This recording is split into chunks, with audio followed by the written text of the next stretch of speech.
Hello friends, welcome to my channel stories by Garima Kushwaha. दोस्तों, जैसा कि आप जानते हैं, मैं हर रोज़ आपके लिए अलग अलग और रहस्यमयी कहानियाँ लेकर आती हूँ। तो कुछ इसी तरह की एक कहानी मैं आज भी आपके लिए लेकर आई हूँ। तो चलिए शुरू करते हैं हमारी आज की वीडियो। रेचल को फोटोग्राफी का बहुत शौक़ था और वो हर साल होने वाले फोटोग्राफी की अंतर्राष्ट्रीय प्रतियोगिता में भाग लिया करती थी। पर कितनी भी कोशिश करने के बाद उसकी फ़ोटोग्राफी उसे इनाम नहीं दिला पा रही थी। वो हर साल पहले से बेहतर करने की कोशिश करती थी और अपनी फ़ोटोग्राफी में कुछ नया और कुछ आश्चर्यजनक लाने की कोशिश करती थी। और इस बार भी उसने ठान लिया था कि वो इस प्रतियोगिता में अव्वल आकर रहेगी। उसने तय कर लिया था कि वो इस बार एक ऐसी चीज़ की फ़ोटो खींच कर लाएगी जिसकी फ़ोटो खींचना आज तक बिल्कुल असंभव माना जाता रहा है और जिसे किसी ने भी अपनी आँखों से नहीं देखा। उसने उत्तरी अमेरिका के जंगलों के बारे में सुना था जहाँ पर बिगफुट के होने की अफवाहें उड़ रही थी। उसने सोचा कि वो खुद भी वहाँ जाकर देखेगी और फिर कुछ ही दिन बाद वो उस जगह पर पहुँच भी गई। ऊंचे ऊंचे पहाड़ और जंगलों से घिरा हुआ यह इलाका देखने में बेहद खूबसूरत था, पर यहाँ जो अफवाहें उड़ी हुई थी वो बेहद खौफनाक थी। लोगों का मानना था कि इस जंगल में बिगफुट नाम का एक ऐसा प्राणी रहता है जिसे ना आज तक किसी ने देखा है और ना ही उसकी कोई फ़ोटोग्राफ आज तक खिंच पाई है। लोगों ने तो यहाँ तक अफवाह उड़ा रखी थी कि जंगल में जाने वाले हर इंसान को बिगफुट मार के खा जाता है और इसलिए वहाँ जाने वाला कभी ज़िंदा वापस नहीं आता, ना ही उनकी लाश मिलती है। रेचल ने जब ये सारी अफवाहें उड़ी तो उसका तो जैसे खून सूख गया, और फिर भी उसने हिम्मत नहीं हारी। वो एक ऐसी लड़की थी जो अफवाहों में विश्वास नहीं करती थी। विज्ञान पर विश्वास करने वाली ये लड़की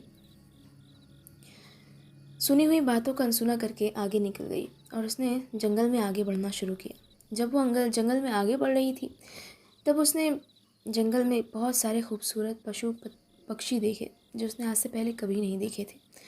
खूबसूरत और ऊंचे ऊंचे पेड़ जिनकी पत्तियां आसमान को छू रही थी, और साथ ही साथ ऊंचे पहाड़, और साथ ही एक खूबसूरत और छोटी सी नदी जो उसके साथ ही बहती जा रही थी।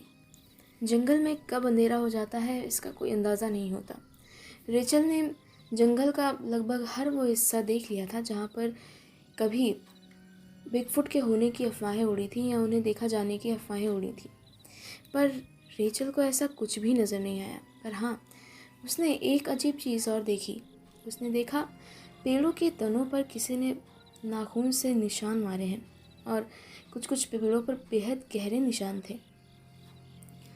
साथ ही साथ उसे उन निशानों में किसी जानवर के रेशे या फिर बाल भी नज़र आए। रेचल ये देखकर थोड़ा घबरा रही थी। इन निशानों का एक साफ मतलब था कि इस जंगल में कोई खतरनाक और शिकारी जानवर ज़रूर है जो कि इतना ताकतवर है कि वो इन बड़े पेड़ों के तने पर एक गहरा निशान बना सकता है। रेचल पूरे दिन जंगल में ढूंढती रही। उसके ऊपर फोटोग्राफी का जैसे जुनून सवार हो गया था। उसे बिगफुट तो नहीं मिला, पर हाँ, उसने और भी कई सारी फ़ोटोग्राफ्स खींची जो नए और अनोखे जीव उसने इस जंगल में देखे, उन सभी की। और रेचल अब अपनी आखिरी साइट की तरफ जा रही थी जहाँ पे बिगफुट के होने के संभावनाएं थीं। वो आगे बढ़ती जा रही थी। अंधेरा ढलता जा रहा था। रेचल ने ये सोच रखा था कि अगर उसे वहाँ पर भी कुछ नहीं मिला तो वापस चली जाएगी और अगले दिन कोशिश करेगी। वो आगे बढ़ रही थी, तभी उसे महसूस हुआ जैसे उसके पीछे कुछ है। उसने पीछे मुड़कर देखा, पर वहाँ एक पेड़ पे बैठे एक सफ़ेद उल्लू के अलावा उसे और कुछ नज़र नहीं आया। वो फिर से आगे बढ़ने लगी और कुछ देर बाद वो उस जगह पर पहुँच गई। कुछ देर इधर उधर ढूंढने के बाद उसे अचानक एक चीज़ नज़र आई जो बहुत ही अजीब थी। वो जिस जगह पर खड़ी थी वो जगह बाकी जगह से कुछ धसी हुई थी, और जब वो उस गड्ढे से बाहर निकली और उसने किनारे से देखना शुरू किया तो वो ये देखकर बेहद आश्चर्यचकित रह गई कि वो कोई गड्ढा नहीं था, बल्कि वो किसी के पैरों के निशान जैसा कुछ था। ये देखकर रेचल आश्चर्य से फूली नहीं समाई और उसने फ़ौरन उस जगह की एक फ़ोटो खींच ली।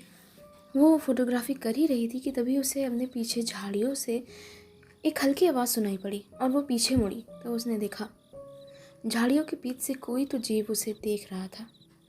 उसने फ़ौरन अपना कैमरा उठाकर उसकी एक फ़ोटो खींच ली और जब उसे ज़ूम करके देखा तो उसने पाया कि वो जीव किसी तरह का हिरन या वैसा ही कोई जीव था। रेचल ने उस पर ज़्यादा गौर नहीं किया, वो और आगे बढ़ गई क्योंकि अब उसके मन का विश्वास और मजबूत हो गया था और उसका उत्साह भी दुगना हो गया था। वो आगे बढ़ रही थी और धीरे धीरे मौसम ख़राब हो रहा था। इस जगह की यही ख़राबी है, कभी भी मौसम ख़राब हो सकता है और बारिश शुरू हो सकती है, और उस रोज़ भी ऐसा ही हुआ। कुछ ही देर बाद बारिश की बूंदें गिरनी शुरू हो गईं। रेचल ने कहा, ओफो धत तेरी की, अब मैं क्या करूं? अगर मैं वापस चली गई तो रात में ज़रूर बारिश से ये निशान ख़राब हो जाएंगे और फिर मैं उसे नहीं ढूंढ पाऊंगी। मुझे जो करना है वो आज ही करना है। इतना कह के रेचल आगे निकल गई और चलते चलते बिगफुट के और भी निशान ढूंढने लगी, पर उसे कुछ नहीं मिला। कुछ आगे जाने पे उसे फिर से एक वैसा ही निशान मिला, किसी के पैरों का निशान। ये देखकर रेचल बहुत खुश हुई और उसने फिर उसकी एक फ़ोटो खींची। वो आगे बढ़ती जा रही थी। अंधेरा घिर गया था और इसलिए अब रेचल को कुछ साफ साफ नज़र नहीं आ रहा था। वो काफ़ी रोशनी के वक्त यहाँ पर आई थी और उसका प्लान यहाँ से वापस चले जाने का ही था, इसलिए वो अपने लिए रोशनी करने के ज़्यादा सामान लेकर नहीं आई थी और इसलिए उसे चलने में थोड़ी मुश्किल हो रही थी। वो आगे बढ़ ही रही थी कि तभी अचानक उसका पैर एक चिकनी सी चीज़ पर पड़ा और वो फिसलती हुई नीचे लुढ़क गई। और कुछ देर तक लुढ़कने के बाद वो जिस जगह पर जाकर रुकी वो बाकी जगहों से थोड़ी साफ़ सुथरी और खाली थी। उसे बेहोशी सी आ रही थी। उसने अपनी आंखें खोलने की कोशिश की और जब उसने देखा, उसके सामने कोई चीज़ खड़ी थी जो आकार में बहुत बड़ी थी। रेचल देखकर थोड़ी घबरा गई, पर वो खुद पर काबू नहीं रख पाई और बेहोश हो गई। और जब उसे होश आया तो वो एक अलग ही जगह पर थी। ये जगह बाकी जगह से कुछ अलग थी। उसने देखा कि उसके सर के ऊपर एक पत्तों की छत जैसी बनी हुई है, जिससे उसके ऊपर बारिश का पानी नहीं गिर रहा है। हालांकि रात काफ़ी हो गई थी और अंधेरा घिराया था। रेचल को अब थोड़ा डर लगने लगा था। उसे फिर से पत्तों से खड़खड़ाहट की आवाज़ आई, उसके सामने उगी झाड़ियों से। उसे महसूस हुआ कि कोई चीज़ है सामने की झाड़ियों में, पर उसने उस पर ज़्यादा गौर नहीं किया। ये जंगल था और इस जंगल में ना जाने इस तरह कितने जानवर होंगे। रेचल अभी ये सोच ही रही थी कि तभी उसे एक आवाज़ सुनाई पड़ी। क्या तुम ठीक हो लड़की? ये कौन बोल रहा है? रेचल ने अपने दिमाग में सोचा। तभी उसे दोबारा आवाज़ आई। मैं वही हूँ जिसकी तलाश में तुम यहाँ आई थी शायद। आप पर आप कहाँ हैं? आप मुझे नज़र नहीं आ रहे। रेचल ने ऐसा कहा। तुम मुझे नहीं देख सकती और मैं तुम्हारे सामने आऊँगा भी नहीं, क्योंकि मैं जानता हूँ तुम इंसान बहुत बुरे होते हो। तुम किसी का भला नहीं कर सकते, सिर्फ अपने फायदे के बारे में सोचते हो। नहीं, ऐसा कुछ नहीं है। आप मेरे सामने तो आइए। बकवास बंद करो अपनी। रेचल के दिमाग में अब भी वही बात घूम रही थी। वो अभी भी उसकी फ़ोटो खींचना चाहती थी, पर वो जो भी अपने दिमाग में सोचती, बिगफुट उसकी वो बात सुन लेता, क्योंकि वो दिमाग से बेहद तेज़ होते हैं और इंसानों से बगैर बोले ही कम्युनिकेट कर सकते हैं। मैं तुम्हें कोई नुकसान नहीं पहुँचाना चाहता लड़की। मैं बस चाहता हूँ कि तुम चुपचाप यहाँ से चली जाओ, बिना मेरे परिवार को कोई नुकसान पहुँचाए। ना ही मैं तुम्हें अपना चेहरा दिखाना चाहता हूँ और ना ही चाहता हूँ कि तुम मुझे दोबारा नजर आओ। मैं तुम्हें चेतावनी दे रहा हूँ। मैंने आज तक किसी को नुकसान नहीं पहुँचाया। बहुत से लोग तुम्हारी ही तरह मेरी फोटोग्राफ खींचने आए थे और मैंने उन सबको वक्त रहते यहाँ से भागने का तरीका बताया, पर वो सब लालच में पड़े हुए थे। उन्होंने अपनी लालच नहीं छोड़ी और इसलिए उन्हें अपनी जान गंवानी पड़ी। तो क्या आप इंसानों को मार देते हैं? क्या आप उन्हें खा लेते हैं? रेचल ने डरते डरते पूछा। नहीं, मैं ऐसा घिनौना काम नहीं करता, बिल्कुल नहीं। तो फिर लोगों ने ऐसी अफवाहें क्यों फैला रखी है? अफवाहें फैली हैं उसकी वजह से। किसकी वजह से? वही जो इस जंगल पे रात के वक्त राज करता फिरता है। इस जंगल का रहस्य और इस जंगल का शैतान। कौन है इस जंगल का शैतान? तुम यहाँ से चली जाओ लड़की। मैं चली जाऊंगी, बस मुझे एक फोटोग्राफ चाहिए। वादा करती हूँ कि मैं आपको कोई नुकसान नहीं पहुँचाऊंगी। तुम्हारी बात पे मैं विश्वास कर भी लूंगा, पर तुम्हें क्या लगता है तुम्हारी फोटोग्राफ देखने के बाद क्या लोग यहाँ नहीं आएंगे? तुम खुद किसी न किसी के कहने पर ही यहाँ पर आई होगी। और एक बार वो लोग यहाँ पे आने शुरू हो गए तो वो लोग हमारी जिंदगी नरक कर देंगे, मेरी और मेरे परिवार की। रेचल उससे बातें कर ही रही थी, तभी उसे फिर से अपने सामने की झाड़ियों से कुछ खड़खड़ाहट महसूस हुई। और तभी अचानक एक अजीब विशालकाय जीव उसके सामने आकर खड़ा हो गया, गुर्राता हुआ। अजीब चेहरा था उसका, ना वो जिंदा दिख रहा था और ना ही मुर्दा।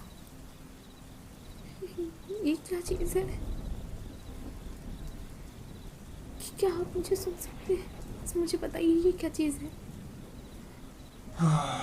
मैंने तुम्हें आगाह किया था लड़की, यही है वो शैतान, इस जंगल का शैतान। अब मैं कुछ नहीं कर सकता। प्लीज़ थोड़ी मदद कीजिए मेरी। मैं कुछ नहीं कर सकता। रेचल बेहद घबराई हुई थी, उसकी आंखों से आंसू निकल रहे थे। वो मन ही मन बार बार भगवान को याद कर रही थी और कदम दर कदम पीछे हटती जा रही थी। उसके उसके हाथ और पैर में हल्की चोट आई थी गिरने की वजह से। इस वजह से वो ज़्यादा देर तक भाग नहीं सकती थी, पर फिर भी उसने एक कोशिश करने का फ़ैसला लिया। वो फिर फ़ौरन पीछे मुड़ी और पूरी ताकत से भागने लगी। उसके पैर में चोट थी, इस वजह से उसे भागने में बेहद तकलीफ़ का एहसास हो रहा था, पर वो चीज़ अभी भी उसका पीछा कर रही थी पूरी ताकत से। रेचल भाग रही थी, तभी अचानक उसने महसूस किया कि उसके पीछे भागने वाली वो चीज़ अचानक से गायब हो गई है। पर हाँ, अब एक और चीज़ थी जो वो नोटिस कर रही थी। एक सफ़ेद उल्लू उसके सर के ऊपर ही उड़ रहा था और उड़ते हुए लगातार उस पर हमले करने की कोशिश कर रहा था। वो काफ़ी विशालकाय उल्लू था और देखने में बेहद भयानक। कोई मेरी मदद करो प्लीज़। रेचल बार बार मन ही मन किसी से मदद करने की गुहार लगा रही थी। रेचल मन ही मन बार बार अपने परिवार के बारे में सोच रही थी। वो बस एक ही बात सोच रही थी, मुझे कैसे भी करके मेरी फैमिली के पास वापस जाना है, मुझे यहाँ से बाहर निकलना है। आखिर ये चीज़ है क्या? तभी उसे फिर से एक आवाज़ सुनाई पड़ी। ठीक है लड़की,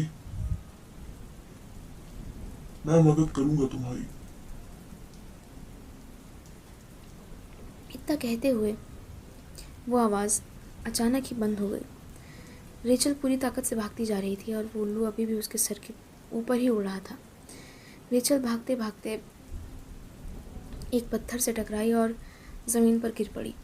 उसके पैरों में अब भागने की ताकत नहीं बची थी और वो उल्लू जो उसके सर के ऊपर अभी उड़ रहा था वो ज़मीन पर बैठा और उसके बाद उसने बिजली की तेज़ी से अपनी आकृति बदली और एक भयानक शैतान में बदल गया।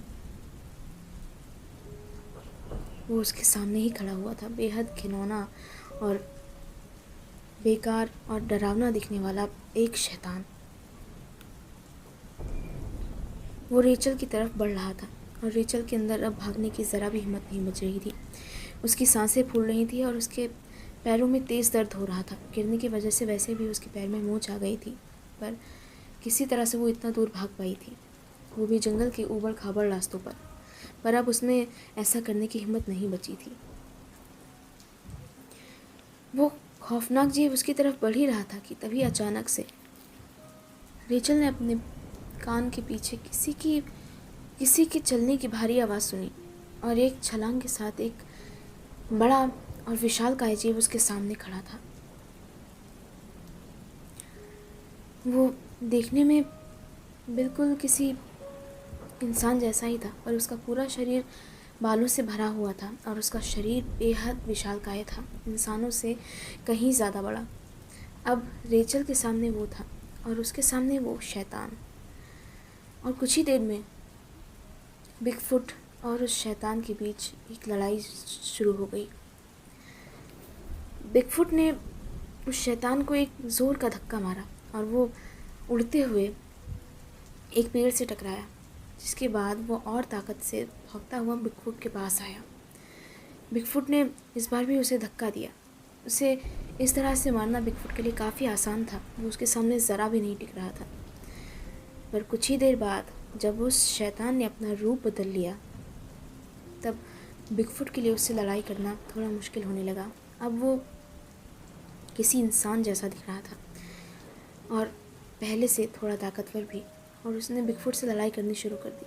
पर फिर भी बिगफुट पूरी ताकत से उसका सामना करता रहा। उसने फ़ौरन रेचल से कहा, तुम यहाँ से चली जाओ लड़की, यही मौका है, भाग जाओ यहाँ से, भागो।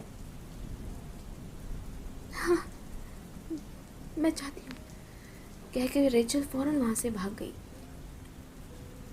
और लगातार पूरी ताकत से आगे की ओर भागती रही जब तक कि उसकी सांसें ना फूल गई हों।